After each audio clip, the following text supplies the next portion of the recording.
Welcome back to another YouTube video. Today I'm here at Dartford Lakes, known as Brooklands.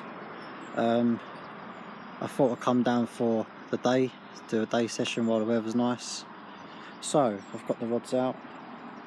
My left hand rod is somewhere out over there, and my right hand rod is somewhere out over there. So yeah, hopefully I'll catch something today. Previous fishing trips I've been on, not caught anything, so hopefully today I can get one in the net and hopefully show you guys. And one of the baits I'm using today are from Parker baits, magic beam wafters. You've got orange, white, pink and yellow.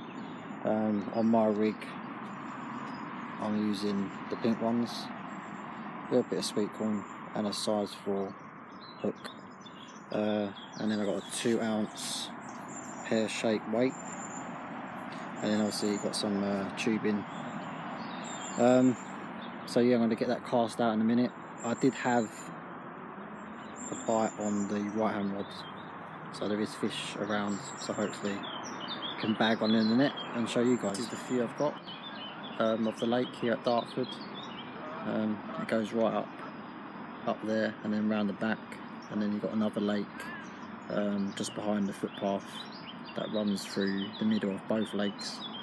Yeah, I've got both rods out now after rebaiting both of them. I've seen movement on the surface, so yeah, hopefully I can catch something. The lake I'm on has got carp up to 30 plus. Same with the pike. I think there's bream and tench, I think, in here. And then on the other lake you've got carp and pike up to 20 plus. And then same, you've got, I think you've got bream, tench, but I'm not too sure about that. But yeah, the sun is out. I've got the brolly up to keep me protected from the sun. So I'll keep you updated if I catch anything.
Just a quick update. It's 1:30 in the afternoon. Still haven't caught anything, not even a bite on the alarm. I've used pop-ups, boilies, sweet corn. Just not seem to be interested, to be fair. got another few more hours left, so hopefully, fingers crossed, I can catch one. Would be nice. But yeah, if I do, I'll keep you updated, and hopefully I'll show you a fish. Unfortunately, didn't catch anything today. I've only had one bite on the right hand rod. Apart from that, literally it's been so quiet. So I'm going to call it a day, pack up and then head off home. Or actually, say that, tip of the rod on the right hand rod just moved in. I'll give it another 5 more minutes. After that little knock on the line, I gave it 5-10 more minutes to see if I'll catch anything. Then I had nothing really, so I'm going to call it a day, pack everything away and then head off home. So I hope you liked the video, and I'll see you in the next one.